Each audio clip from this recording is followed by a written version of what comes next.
855-407-282.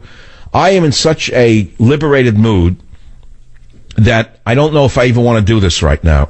I feel like reaching across the table, which is 15 feet away, and picking up a manuscript that I wrote 35 years ago and out of the blue starting to read from an old manuscript. But I won't do that because I'm not going to do it. Not at all. I'm going to take your calls in the Savage Nation. WFTL, here we go. Someone caught the drift. John on WFTL in Fort Lauderdale. What's on your mind, John? Hey, Doctor, you were talking a little bit about the saxophone a couple days ago, and now you're just doing Somewhere Beyond the Sea, and you're completely misunderstanding that song.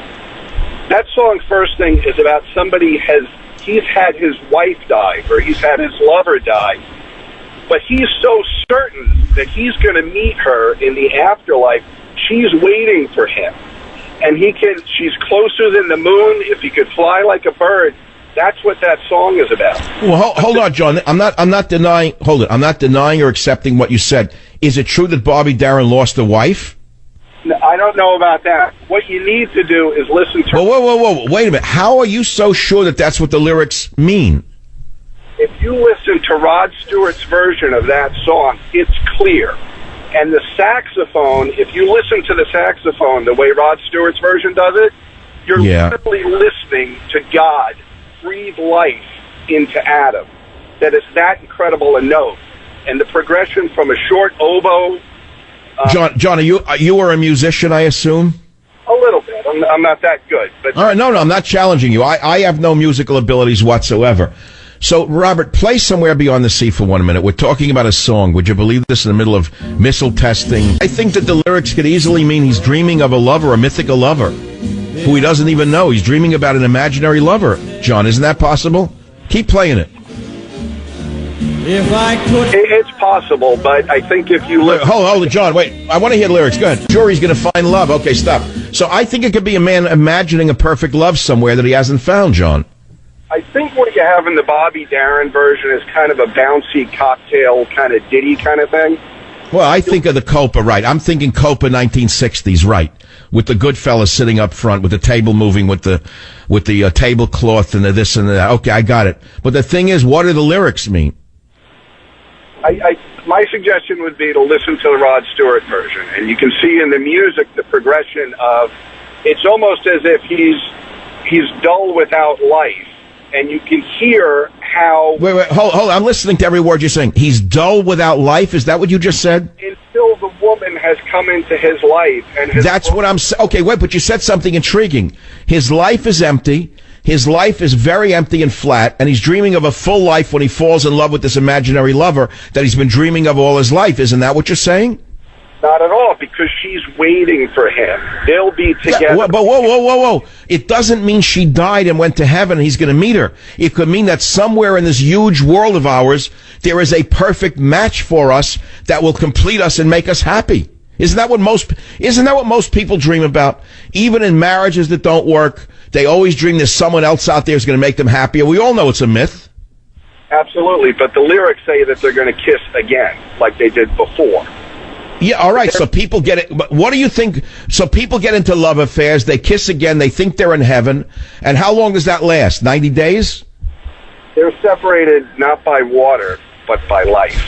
That's what it is. All right, I'm going to send you a gift for Thanksgiving called Government Zero. I love this discussion because I think poetry is critical to the human soul, and there's such a lack of poetry in the human soul. And you know why? I mean, look, there's a million reasons why. Not only has our own society become deadened to poetry and to a flight of the soul, an actual flight of the soul, because of the over-materialization of the soul and the commercialization of the soul, et cetera. But you look at an ISIS group, which is a totally anti-human organization. It's not even dehumanized. It's an anti-human group, a subhuman group, that we all become desensitized to the higher flights of the soul, right? I got to look up the lyrics to that Somewhere Beyond the Sea and find out who wrote it. And in the interim, I hope you listen to these important messages. Join the Savage Nation. Call now, 855-400-SAVAGE, 855-400-7282. Savage. My Savage Nation is sponsored by SwissAmerica.com. It's the only company I trust to protect my wealth. Call 800-BUI-COIN. Heart will lead me there soon. All right, cut the record off. It's enough already. Schmuckville is over. I had a good time. What am I going to do? I'm going to eat my heart out every day over Bernie Sanders and the other one. What's his name? I don't even remember his name anymore. Carson. He'll be forgotten. Within a year, no one will remember his name. It's like a big deal now. And you look back, you look forward, somewhere. Anyway, I read where this came from, this song. It was a French song originally, Somewhere Beyond the Sea. Just to finish it up, since we opened up the Pandora's box. It was music taken from the song La Mer by Charles Trenet in French. Then they changed the lyrics. The original version was an homage and ode to the changing moods of the sea. Then Jack Lawrence added one word beyond to the title, and he made the song into one of A Dear Lover Mourning for a Lost Love, which is what the last caller was talking about. He was mourning of a dear lover mourning for a lost love. Okay. But it can be interpreted another way. I always like the song because it represents an era. That's all. I don't want to get hung up on one tangent. An era in America when it was a totally different universe. Things worked a lot better in America then. Yeah, don't bring up already. I hear already the residents, the whole chorus already. They'll bring up the whole chorus again. Yeah. I got the whole story. It was a great time to live in America, let me tell you. What a wonderful country it was. All I can tell you this, your mother could walk to the corner grocery store to buy a loaf of bread without getting molested by a gang. That's all. And if you stepped out of line, a cop would give you a beating with a club and throw you behind the building and the neighborhood was safe. That's all. That's all. It was a different country. Today, if a cop looks at you the wrong way, you call the ACLU. Take a look at what's going on in the country. Out of control. Murders, shootings, gangbangers everywhere. Tattoos on people's souls. I never saw anything like this. A breakdown in law and order. That's the candidacy I'd run on. You want to hear my campaign platform? Simple. Law and order. How's that for a campaign slogan? Have you heard it from any of the candidates? Law and order? Join the Savage Nation. Call now. 855-400-SAVAGE. 855-400-7282. Savage. You'll have to take the first letter of the last word of the second sentence. I don't know. I'll have to figure it out. Like the way they do it in prisons, whatever. I feel good. It's a crazy world. When has the world not been crazy? Right? When has the world not been crazy? But is it really crazier today than it ever was? Yes. Do we really have a man in the White House that we can't trust? Yes. Are things as bad as we think they are, or are we just paranoid and racist? No. He's worse than you think. Does he really love America? No. Although there was one thing today that gave me pause. I watched the meeting between Netanyahu and Obama. I noticed some very peculiar things going on. One, I noticed Netanyahu had his hat in his hand. He was almost like, as we used to call it, fumfering. Those of you who are from New York. He sounded like a fumferer. I mean, Netanyahu's a straight up, alpha male, a real war hero, and Obama's, basically the opposite. But he sat there with his hat in his hand. I thank you very much for helping Israel. I'm really trying to figure out standing with the Jewish people. That was number one. So Netanyahu came with his hat in hand. I guess they need some gelt over there, another shipment. That was one. Sorry. And Obama was all of a sudden told the Palestinians to stop stabbing Jews in the neck. I was shocked. Did you hear that soundbite? I sat there on the edge of my seat. Where is that soundbite where he doesn't say we want both sides to stop it? No, it was pretty clear. Here. Play clip 6, Robert, please. Listen to this. I have an opportunity to discuss some of the concerns that both of us have around violence in the Palestinian territories. I want to be very clear that we condemn in the strongest terms Palestinian violence against innocent Israeli citizens. Unbelievable. And I want to repeat once again, it is my strong belief that Israel has not just the right, but the obligation to protect itself. Amazing. Now, that was a huge change for Mr. Hussein Obama, I got to tell you. When I listened to him speak, I was sure he was going to say, we condemn in the strongest terms violence on both sides. You're playing it neutral again, moral equivalence. But he didn't. And then he went on to support Israel's right to exist. So whoever wrote this script for him was very, very careful.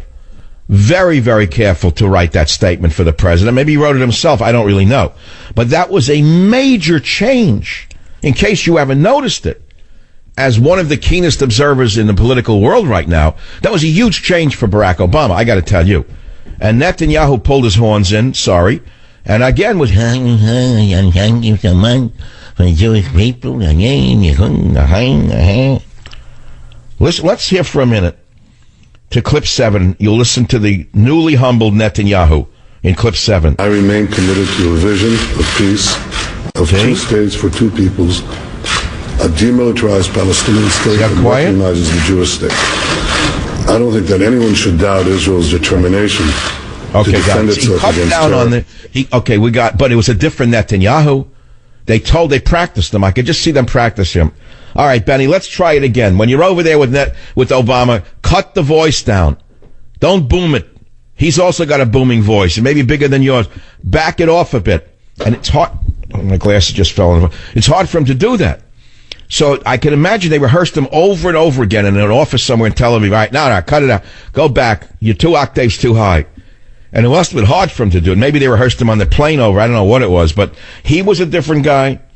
He asked for a 2-state solution. And Obama agreed Israel has a right to exist. This was a very big deal. It was a huge change, I got to tell you.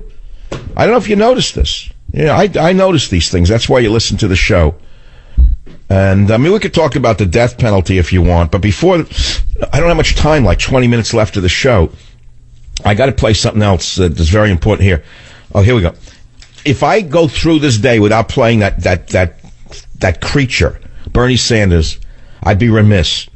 Here is Bernie Sanders, again, provoking class warfare in clip number 14. Robert, please.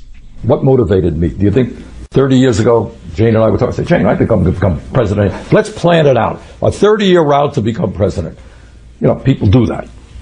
So I think it is fair to say that my life has been motivated from way back when I was a kid for the fight for social and economic justice. Yeah, right. And that's what motivates me. Yeah, it's fight for social justice. It's a fight to get ahead using people of color as your audience. What are you talking about? You're a demagogue from the get-go. I grew up with people like you. The day you let go of a nickel out of your pocket for someone who's poor, let me hear about it. The day you let go of more than a 7% tip in a restaurant, I'd like to hear about it, Bernie. You're as cheap as they come. Don't tell me you're such a benevolent creature.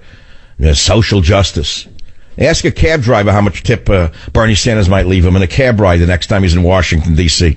If he leaves him a dime, I would find it surprising. Believe me, you don't want to be a waiter serving Bernie. Here's a question for you. Here's the whole election in a nutshell. I'll figure it out right now. If you were a waiter, who would you rather serve? Waiter or waitress? Who would you rather serve knowing that the tip is going to be the biggest? A, Bernie Sanders. B, Donald Trump. C, Ben Carson. D, Celia Cruz's grandson. E, the ice cream man, Rubio, or the guitar player, I forgot him, he's off the stage already. Or Maria Shriver, I don't know, I forget her name. Carly Fiorina.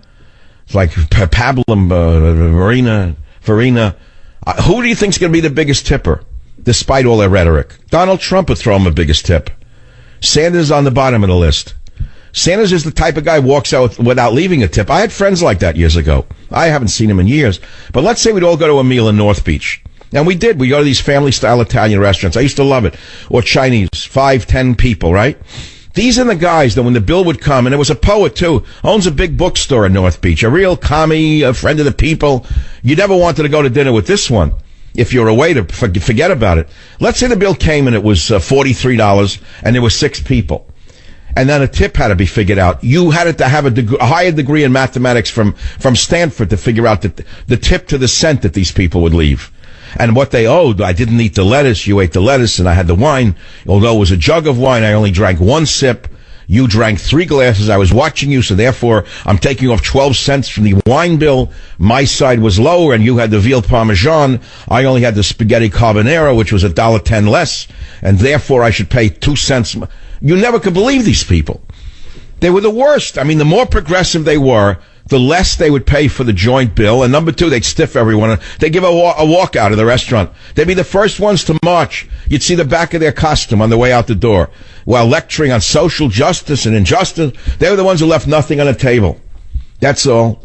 Don't think I'm talking out of turn. I know what I'm talking about. It's that simple. I know how it works. It was the best of times. It was the worst of times. In other words, it was times just like this. It's that simple. Ken on WJR.